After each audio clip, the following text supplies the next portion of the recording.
Hi all, let's see the next topic of Unit 5, Array Processes. So in today's lecture, we are going to see an introduction to what is an array processor and what are the different types of array processors such as attached array processor and assigned array processor. So coming to the introduction, in the previous lectures, we have already discussed about the concept of vector processor, where you are going to perform computations on arrays of data. So what is the difference between a vector processor and array processor is both are used to perform computations on arrays of data, but compared to a vector processor, array processor is much faster in performing the computations and it performs computations on large arrays of data compared to a vector processor. So an array processor is a processor that performs computations on large arrays of data. So when you refer to an array processor, there are two different types of array processors. One is an attached array processor and other is SIMD array processor. So although both the types of processors manipulate on the vectors or arrays of data, their internal organization is different from one another. Now let us see the first type of an array processor, which is an attached array processor. So attached array processor, as the name implies, attached is nothing but something is attached to the computer. So here to your host computer, host computer or your general purpose computer, we are going to attach an array processor where this particular array processor it is capable of performing simple data processing tasks such as your general purpose computer, and it is also capable of performing complex and large computations using vectors. So an attached array processor is designed as a peripheral for a conventional host computer. So we are going to attach this array processor to your host computer. Similarly, how you connect your auxiliary storage devices as an external device, you're going to connect it to your host computer. And its main purpose is to enhance the performance of your computer by providing vector processing capabilities for complex scientific applications. And you can achieve the high performance by using attached array processors by means of parallel processing, because this particular array processor has a parallel processing capabilities with the help of multiple functional units that are present inside it. So the host computer is a general purpose commercial computer, and attached processor or an array processor, it acts as a back-end machine which is driven by the host computer. So if you consider this diagram, this is a block diagram of an attached array processor. So this is your general purpose computer or your host computer, where it has its own memory called main memory, and this is your attached array processor which is being connected to your general purpose computer by means of an input output interface.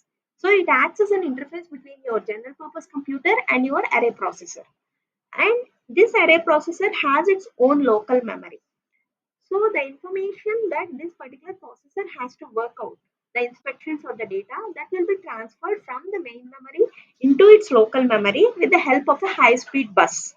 So this high-speed bus is used to transfer the information between the main memory and the local memory, which is attached to the array processor. The array processor is connected through an input-output controller to the computer, and the computer treats it like an external interface. And the data for the attached processor is transferred from the main memory to the local memory by means of a high-speed bus. So the general purpose computer without the attached processor, it serves the user, just it performs a normal computational tasks. If the general purpose computer has a capability with the attached array processor, it satisfies the needs for a complex arithmetic applications. Without an array processor, a general purpose computer cannot perform a complex arithmetic applications like your vector processing. So it just performs a normal conventional data processing tasks. So if you want to implement the concept of complex arithmetic applications, with the host computer has to attach an array processor to itself in order to perform the complex arithmetic applications. So the array processors can be programmed by the user to accommodate a variety of complex arithmetic problems. So the main objective here of the array processor is to provide vector manipulation capabilities to your conventional computer. So the conventional computer is intended to provide only the conventional computations. Like supercomputers, it cannot perform a large or complex computations on vectors and all. So in order to provide those type of vector manipulation capability to your conventional computers, we are implementing the concept of array processors so that they can be attached to your conventional system or a traditional computer system in order to provide a vector manipulation capabilities. Next type of an array processor is a SIMD array processor. SIMD stands for single instruction multiple data. As we have already discussed about SIMD processing in when we discussed about the Fling's classification.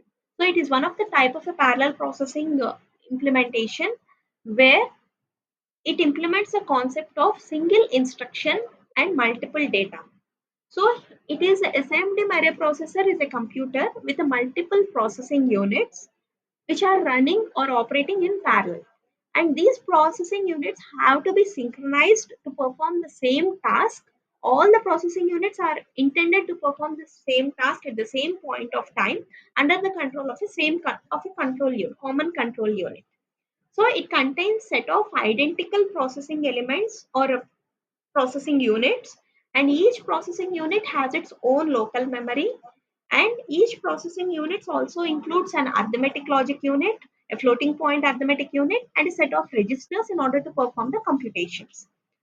So if you see the block diagram of a SIMD array processor, it contains multiple processing elements P1, P2, so on Pn. So these are the multiple functional units or processing elements, and where each and every functional unit has its own local memory M1.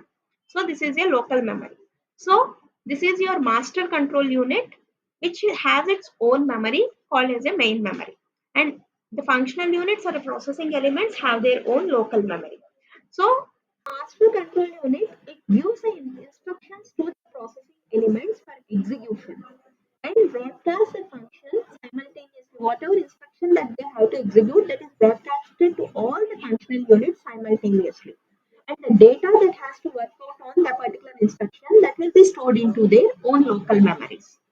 So whenever a multi-control unit gets an instruction that it has to work out on, it first decodes the instruction and find out what type of an instruction it is. Whether it is a vector instruction or a scalar instruction. If it is a scalar instruction, the particular instruction will be executed by this particular control unit with the help of its main memory.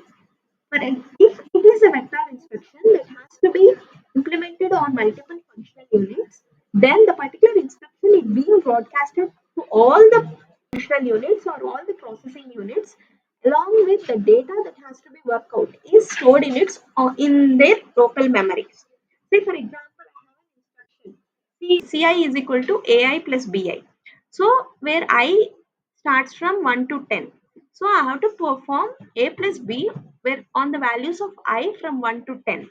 So when this master control unit gets that particular instruction, it process or it broadcasts a particular instruction to all the processing elements in order to work out on that particular instruction, and the data it has to work out on I values from 1 to 10.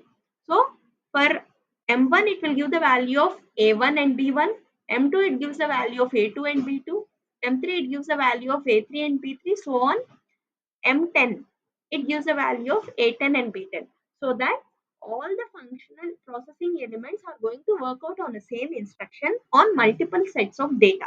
And all these processing elements are synchronized and they complete their execution in the same clock. So they are going to execute the instruction in a single clock cycle. Vector instructions are broadcast to all the processing elements simultaneously, and the masking schemes are used to control the status of each PE during the execution of the vector instruction. And each PE has a flag that is set and PE is active and reset when PE is inactive. It indicates whether the PE is active or inactive. So the example of this particular computer which implements the SIMD array processor as ILIAC 4 computer. Now let us see an example. Consider we want to perform a vector addition of C is equal to A plus B for I is equal to 1, 2, 3, so on n. So whenever the master control unit gets this particular instruction to be executed, it first stores the ith component AI and BI for A and B in the local memories of all the processing elements. Then it broadcasts the floating point add instruction Ci is equal to AI plus BI to all the PEs, causing the addition to take place simultaneously. And remember here, all the processing elements have to be synchronized in such a way that they execute that particular instruction in a single same clock cycle. And the components of CI, the result, are stored at certain fixed locations in the local memories of the processing elements.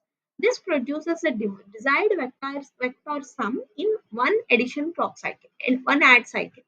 So this is how you perform this particular operation, this vector addition in a single clock cycle by implementing the concept of SIMD array processors. So both the array processors, attached array processors and SIMD array processors, they are designed to implement the concept of large vector manipulations or large arrays of data, but their internal organization is different. And both of them manipulates on arrays. Thank you.